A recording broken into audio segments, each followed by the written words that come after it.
Okay, the selling intensifies. Sellers gone wild. Concerns about tariffs, concerns about a recession. I thought people weren't supposed to be worried about a recession. The recession indicators have been flashing. The Dow down 2%. It had dropped over 1,100 points at the lows. It was down just under 900 points. The S&P 500 down 2.69%.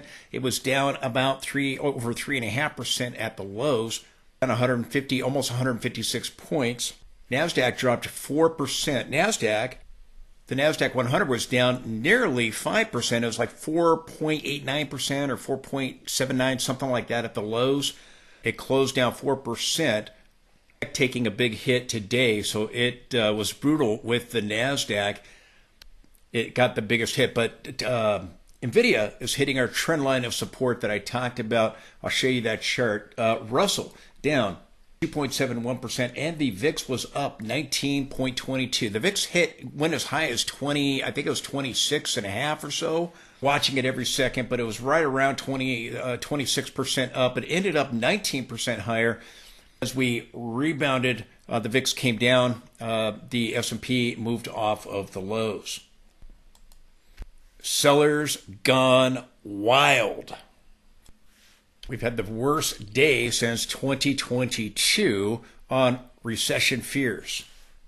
A lot of the worry is about the Atlanta Fed's forecast for GDP. The Atlanta Fed GDP now estimate as of March 6th is negative 2.4%. It had dropped to 1.5% recently with one of the updates. Got worse, dropped down to 2.8%. Now it's come back up a little bit in the negative territory. Not as negative, but still a negative number, 2.4%. Again, this is what I've been warning you, eventually coming.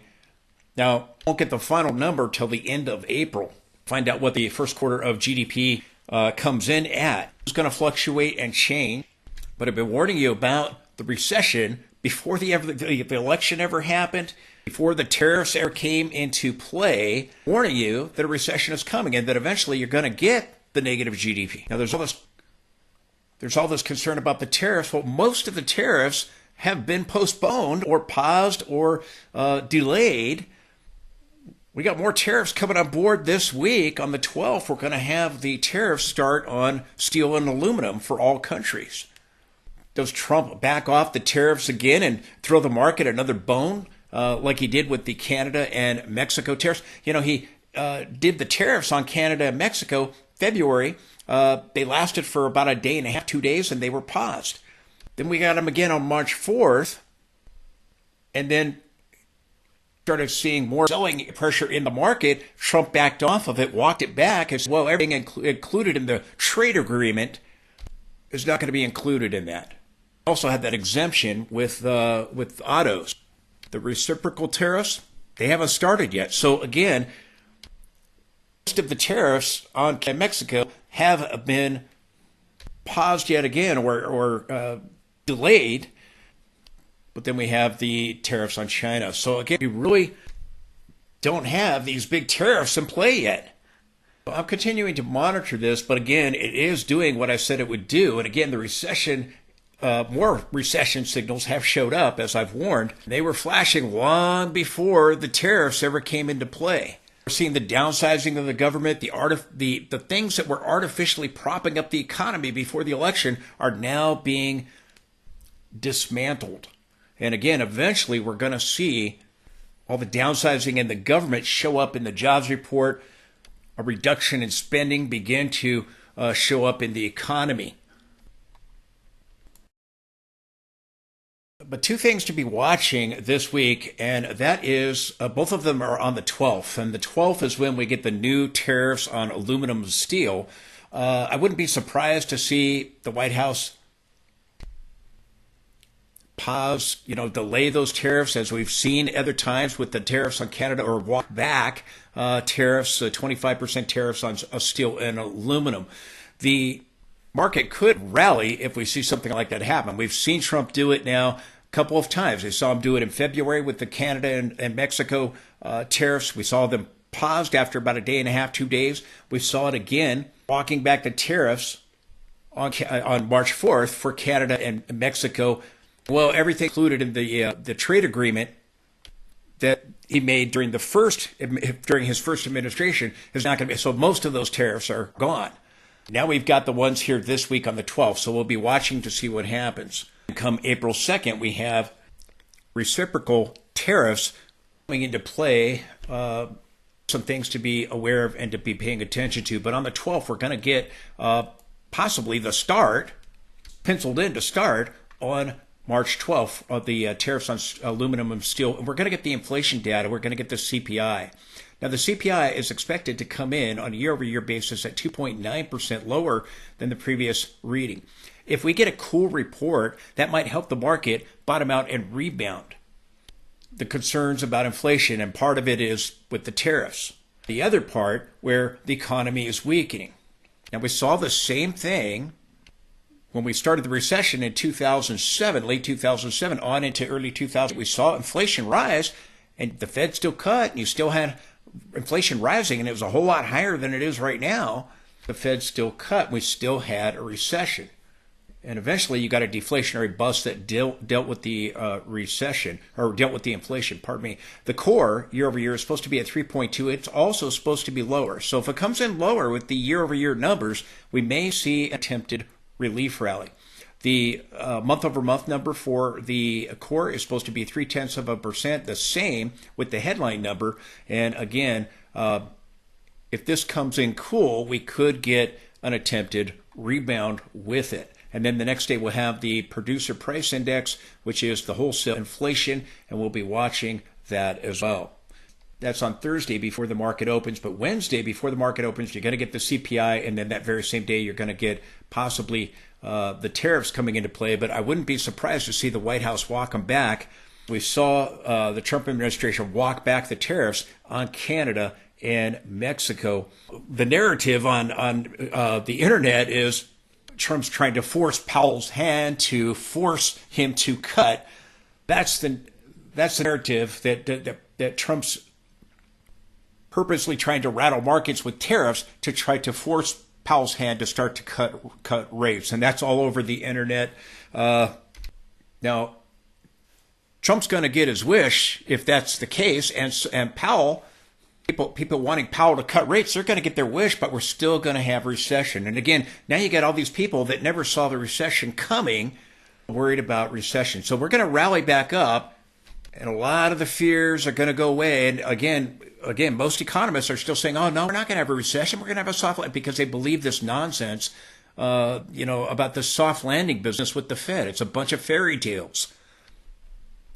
Those are the things to be watching. And recently, we just got that jobs report.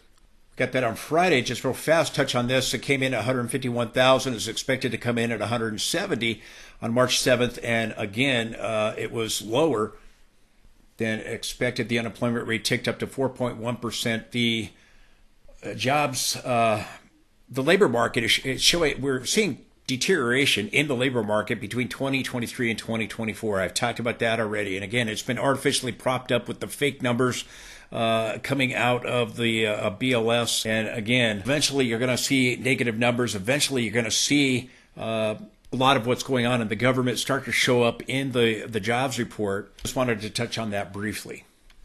But eventually we're going to get negative numbers here as we move into recession or right before the recession. You're going to see it. Now, usually the stock market peaks a month or two ahead of the recession. So if we're going to get a recession, if we have a peak in February, then again, you're possibly looking at March, April, maybe May, for a recession to begin. If we've in fact peaked and we rally back up and we cannot make new highs. Key support, we're breaking it right now, but got to get a confirmation and follow through to that. We'll talk about in just a second here.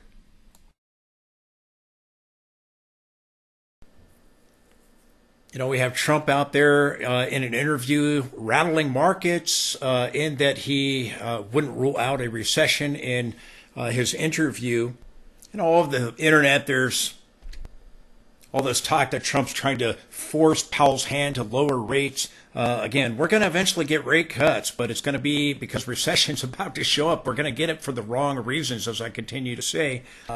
Whether that's a conspiracy theory or any truth behind that, I'll leave that for social media. There's all this chatter about that. We have Powell on Friday telling us the economy is strong. He's worried about inflation when he should be worried about inflation, recession.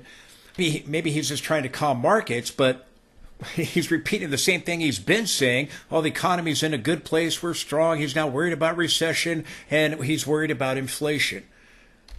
The same thing he always says. The Fed is always blinded by the recessions that come, always. But we know the recession signals, they flashed long before the election. The economy's been artificially propped up by all the government deficit spending. That's now being removed. Thing you're going to see probably at this next meeting, the Fed's going to start removing quantitative tightening. That's putting pressure on things. It's a reverse of QE. But when they do that, we might get a rally surrounding that, and that might be at this next meeting. Depends how nervous the Fed is. Right now, over the weekend, that interview with Trump rattling the market a little bit on recession concerns. So we're seeing the sellers gone wild, selling continuing to escalate. Now, the S&P has dropped 9.5% from the peak just under 3 weeks ago. NASDAQ's about 13% or so, I believe. It might be a little bit more than that. I don't know if I measured it at the lows because we had a big drop. But if we take the high to the low, if we start to rally from here, if we have a bottom, and again, it depends on that support. Do we break it and get a follow through, or do we try to rebound horizontal support? Right now we're breaking it. But if we try to rebound and get back above the 200 and break these downward trend lines right here, then again, you could try to rally and get a Fibonacci retracement. If you do, and we do have a low here, then you want to be watching the broken trend line. You want to be watching the broken trend line and our Fibonacci retracements. 59.28 at the moment to the 6,027 area is the golden pocket, assuming that we try to get traction here, and there's no guarantee of that because we'd have broken the horizontal support level. So the risk is that we now get confirmation to that, get more selling. And if we get more selling, then it could be with the tariffs, and we're at risk of a much bigger sell-off right now. Take a drop of 19.5% to 20% for the Fed to really start to panic. That's what's happened in the past. We take another measurement on the NASDAQ here. I measured it earlier. It looks like, yeah, I was about right, 13.5% in less than 3 weeks. So we're going to see some kind of rebound. We'll be watching for a rebound back above the 200. But like I said, if we start the week off with volatility, we may end with the powerful rally before the weekends. If Trump walks back the tariffs, or if we rally with the inflation data, or whatever the case may be, a combination of things, we'll be watching to see if something gives us a tradable bottom to give us a relief rally. And we got the Fed meeting next week, so we'll be watching volatility continue into next week, and maybe the Fed, takes action then if it continues, or do we get a tradable bottom this week? Remember, we got those bullish divergences forming on Bitcoin, and if it plays out that Bitcoin can rally, the market will follow Bitcoin. NASDAQ, though, down 13.5% in less than 3 weeks. Again, I was correct on calling the top. I was correct on predicting a sell-off, but boy, we have sure gone lower than I thought we would go. Again, if Nvidia's topped, then the NASDAQ has likely peaked. And again, here we saw both NASDAQ and S&P peak together in February. We'll be watching this next rally very closely. Sometimes they diverge at tops. It's interesting. Momentum remains bearish. Again, right after we peaked on the 19th there, we had those divergences set up on the intraday charts. We had divergences on the intraday charts and the daily charts, and we saw a reversal of conditions after that. Momentum has been bearish ever since then. Red bars, red cloud, and again, the awesome oscillator went into negative territory. We'll see if we get any green this week or not, but again, we're at a key level of support in the weekly time frame to be watching on the NASDAQ. We had a failed breakout above the December peak, as I talked about back at the top. Same thing, again, talked about the failed breakout. Talked about the divergences on February 19th. Told you we get a sell-off. But again, I was watching the trend line of support. I was watching the gap fill at 58.43. We broke all these levels of support, the January low, and now we've come down. Tried to bounce surrounding the 200, and we've come down below that. So is what I'm going to be watching is, do we attempt a recovery? If so, do we stop making new highs? We'll be watching. Still could be in a larger topping process like in 2001 and 2007. So we'll be watching that closely. I have my L8 wave count was invalidated. I'm working on a both bullish and bearish count that I'll be showing you later. But again, signals remain bearish. We continue to hold below the 10-period moving average. We'll be watching to see, do we get some green going on here? And if we do, you got to be able to flip the cloud, close above the cloud to flip the momentum back to bullish, get the bars turning back to blue. And again, we could gravitate and rally towards the 50 and the cloud, the 50-period and the cloud, as I've talked about. And listen carefully, we can see a very powerful rally back up very quickly that can change the sentiment. So we'll be watching that. Remember, we peaked on a very bearish sentiment back up at the top. So we're going to be watching how all of this unfolds. S&P daily right here. As Nvidia sells off, remember back on the 19th, I told you we had these failed breakouts back up here. Remember we talked about that, and I told you we were going to get a sell-off. Boy, did we get a sell-off, and we talked about coming back and possibly filling this gap if we took out the January low. Well, we came back, and we were now filling the gap over here from the Fed pivot rally back in September. So we're filling the Fed pivot gap here. We had the Fed begin to cut rates. Told you that would be bullish. We're coming all the way back and filling that gap right here and hitting that trend line. We're just under that trend line. We're under the 200-period moving average. So is Bitcoin. Back down, testing that low, now clawing its way back up. We'll be watching that because Bitcoin's forming bullish divergences. But we'll be watching if we can rebound and get back above the 200 here, back above the 50. We're below the 200 here in the daily. We're below the 50-week moving average in the weekly that I showed you. We're below the trend line.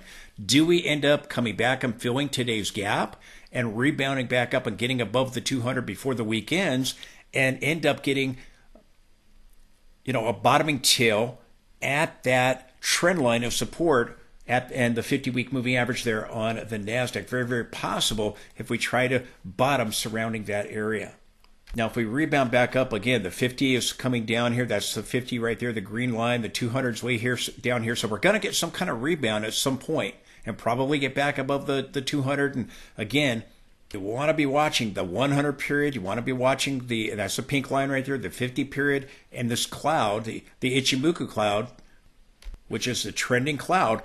As we rally back up, these levels are going to be as resistance, and then we'll be watching our Fibonacci retracements. On the 5-minute charts today, it was a gap and go, but it may be a gap and fill or a gap and trap. The gap's down today if we try to bottom back up and make a recovery with these bullish divergences. It is amazing. These bullish divergences are in play, but they hadn't finished. They're still under construction. Maybe they're done here. Maybe they're not. We'll see what happens surrounding the trend lines of support. S&P broke the horizontal support, but now it's got to get confirmation on a follow through. NASDAQ broke the rising trend line of support on the weekly chart. It's got to get a confirmation and follow through if it's going to play out. If it doesn't, then it means nothing.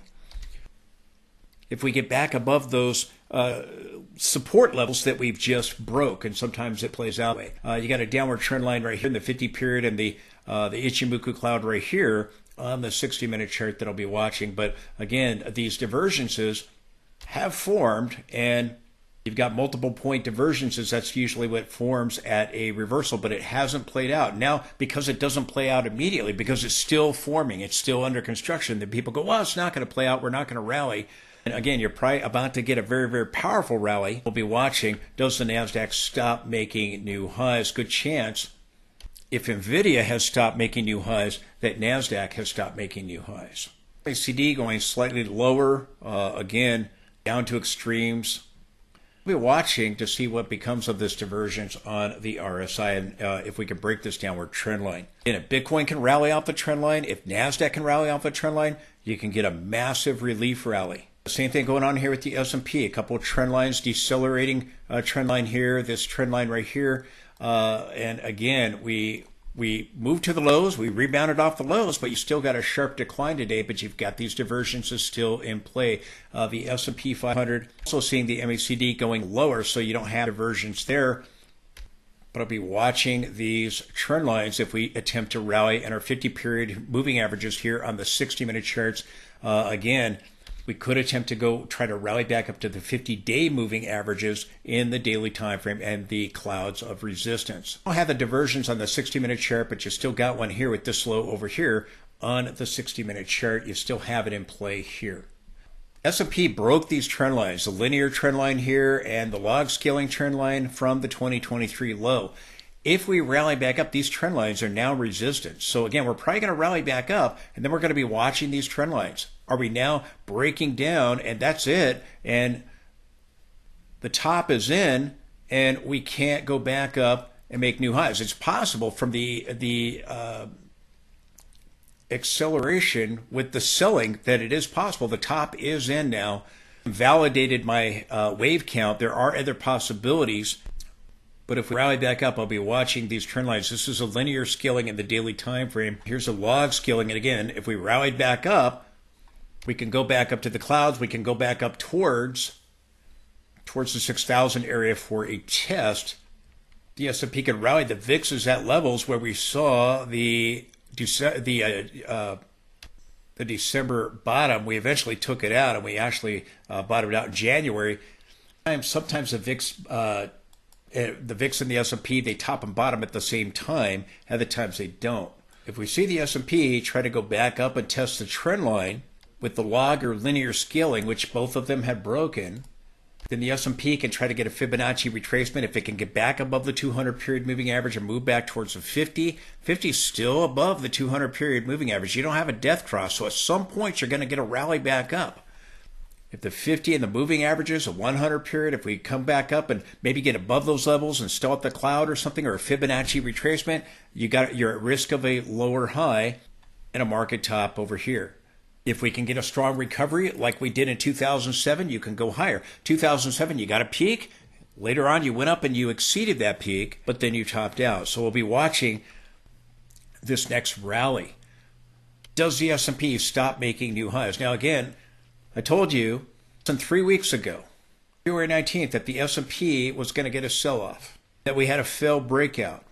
We have broken through all the levels of support I've talked to you about. Now, I expected a sell-off, but boy, did we get a sell-off. We dropped more than I thought we would drop on fear of a recession, on fear of the tariffs, on a trade war. And if we keep dropping, then we're going to get the emergency cups out of the Fed sooner rather than later. If we can bottom, then again, it's going to come later.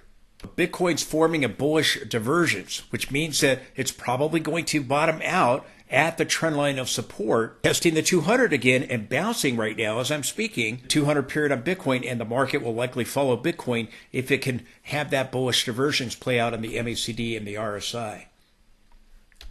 Talked about that in my Bitcoin video yesterday. I'll link it at the end of this video if you want to see that Bitcoin support level.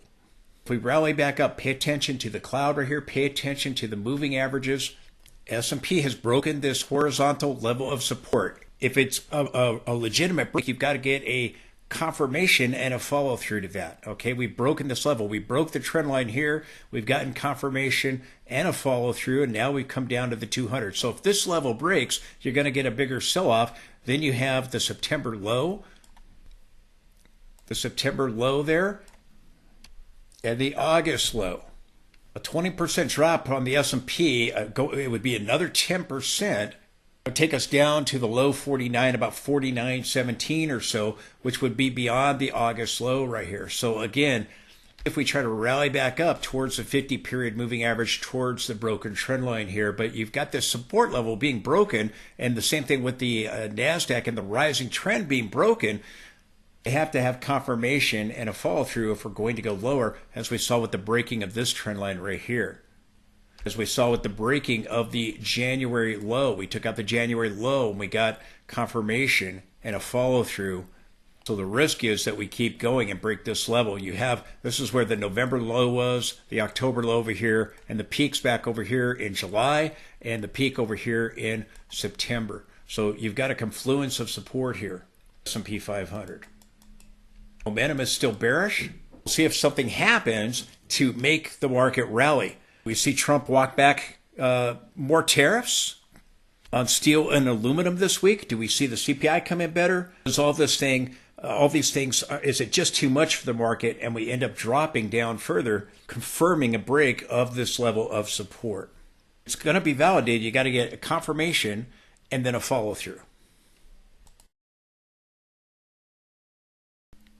We're still seeing extreme fear and extreme negativity, bearish, very, very bearish sentiment this last week here, the previous week. Again, we're going to get another number this week. It'll probably be very, very bearish again, but that's what you tend to see surrounding bottoms. Again, quickly, we just had the, previously in 2007, we had the inverting of the yield curve a second time and then it uninverted, and we actually saw the volatility continue after that uninverting, which we have right now, but then eventually there was a recovery. Here we went and made a higher high. In 2001, we made a lower high. We'll be watching for a recovery for one of those two scenarios.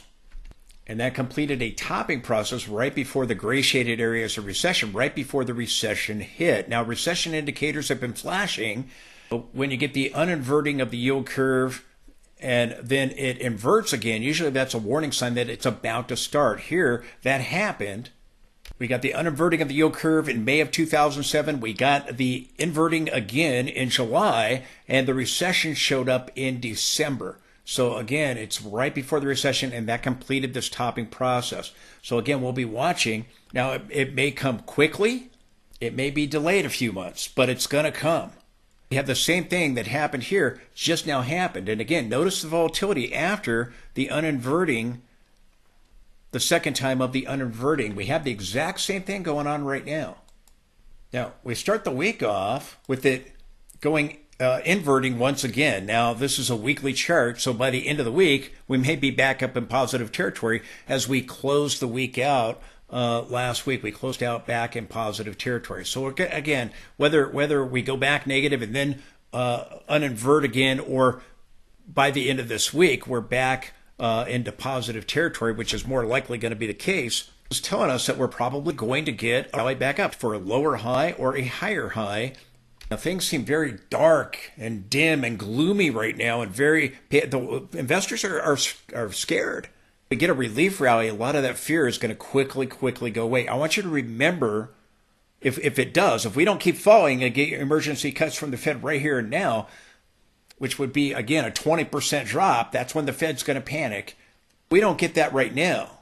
We're going to get it after the next rally, and then we'll be watching. Do we get a higher high? Do we get a lower high? We've done some technical damage now, so it is possible the top is in now. But just warning you that, again, with the attempted uninverting of the yield curve that we had last week, again, could see a rebound back up. Volatility can end for a little while, and everybody thinks, oh, everything's all good and well. And then you get all this stuff that we're beginning to witness now begin to play out, and people end up disregarding it. People get very fearful. As markets bottom, they get very complacent and very greedy at market tops. You have NASDAQ testing the 50-week moving average and dropping below it. Okay, we're going to be watching to see, do we close back up above that trend line and above the 50-week moving average? I talked about this over the weekend, and again, the RSI has dropped below 50. We've lost the 50 level, but you've got to be able to stay below it if we're going and break the trend line here, if we're going to end up going a whole lot lower. The NASDAQ's dropped, 13% or something like that now. S&P's down about 9.5%. So again, we're going to be watching this. But again, the 50-week moving average and the trend line held a support here. The 50-week and the EMA, which I don't have here, it acted as support at all of these levels. This is a simple moving average. But the 50-week simple moving average and the EMA, they acted as support at these trend lines. This blue line is a 20-period moving average. So I'm going to be watching the 50-week, do we close above it or below it? And do we close above or below this trend line? And do we end up seeing the RSI stay in the negative region? Or does it get back above it and we get a bullish signal, an attempted recovery? Again, Bitcoin's doing the exact same thing, testing its 50-week moving average. It's just below it, testing this trend line from not from the 2022 low like NASDAQ, but from the 2023 low right here. And again, they're both testing the 50-week. S&P is testing the 50-week as well. So again, this is where bottoms develop with Bitcoin, the reach of 50. Do we see the same thing happen with NASDAQ? We'll be watching that very carefully because they do have a positive correlation. They're both testing 50-week moving averages. Bitcoin's tagging it in the trend line. S&P or NASDAQ just dropped below those levels. We'll be watching NASDAQ because Nvidia is testing the key trend line as support. S&P is also testing that 50-week moving average and horizontal support.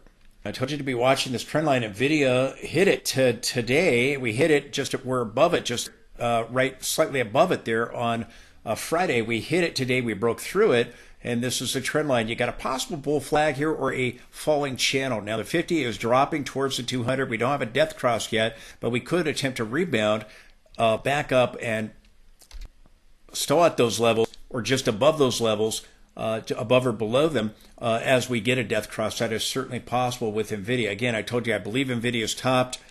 There's always a possibility of a bull flag here, but it could be a bearish channel as well.